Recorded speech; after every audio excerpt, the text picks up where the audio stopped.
खबर ब्राह्मण बेटियों पर दिए गए विवादित बयान के बाद आईएएस संतोष वर्मा पर आखिरकार अब जाकर गाज गिरी है।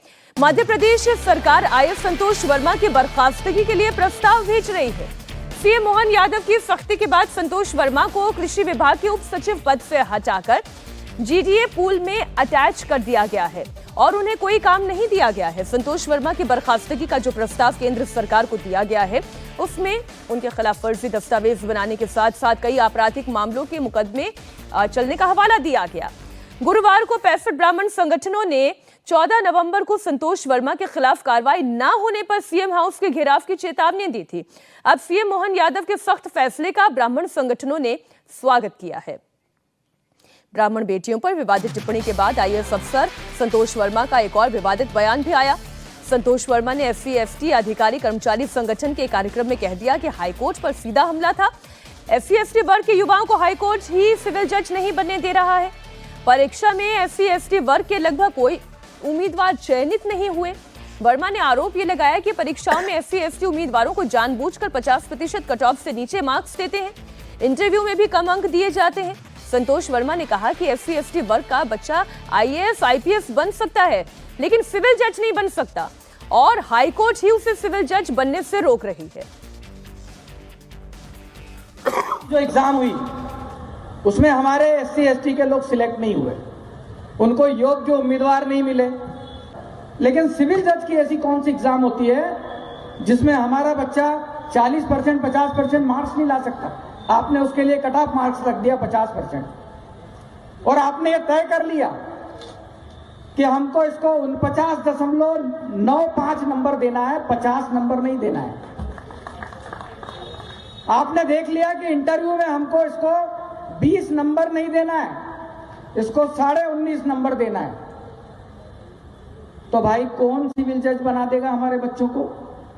ये कौन सा आरक्षण है? ये कौन सा नियम है?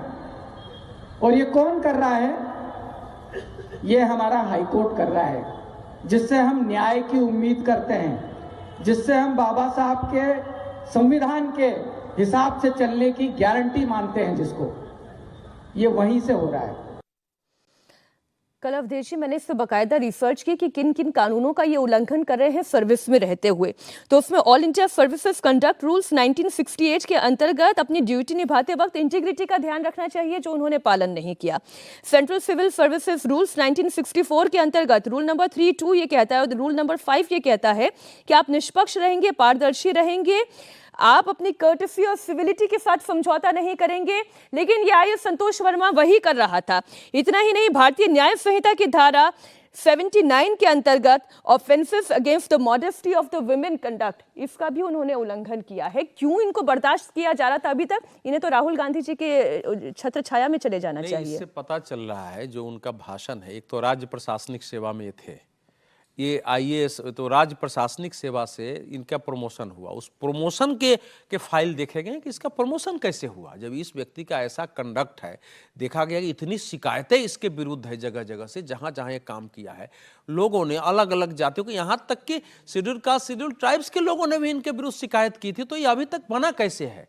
तो उसमें आप ये जो हाईकोर्ट के लिए कह रहे हैं कि वहां पर उन्हें सिविल जज नहीं बनने दिया जा रहा है, ये तो प्योर पॉलिटिकल कमेंट है। वही कह रहा हूं कि ये इस प्रकार का व्यक्ति कैसे आग लगाने के लिए, एक इस पद पर बैठा व्यक्ति, और इसने कैसे अपने मातहत जो कर्मचारी रहे होंगे दूसरी जातियों को, संजोग से वो ब्राह्मण भी हो सकते हैं और ठाकुर भी हो सकते हैं, या फिर पिछड़ी जाति में भी कुछ ऐसे हो सकते हैं, उनके साथ कैसा व्यवहार रहा होगा, महिलाओं के साथ कैसा व्यवहार रहा होगा।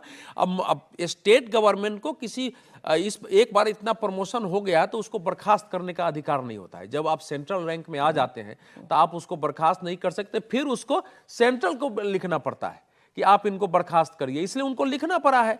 लेकिन इस प्रकार के अफसरों को एक घटना हो गई है मध्य प्रदेश में। मोहन यादव जी का दायित्व है कि हरियाणा में एक घटना हो चुकी है। नहीं सर, एक अफसर ने, दो लोगों ने सुसाइड किया है हरियाणा में, और दोनों के पीछे जाति ही कारण था। कंक्लूड अगर यूं करें तो कोई अफसर बन गया है, कोई अधिकारी बन गया है तो उसे कुछ भी बोलने की छूट मिल जाएगी, ये इस देश में नहीं चलना चाहिए। और जो अभी मोहन यादव सरकार ने कदम उठाया है ये अपेक्षित था।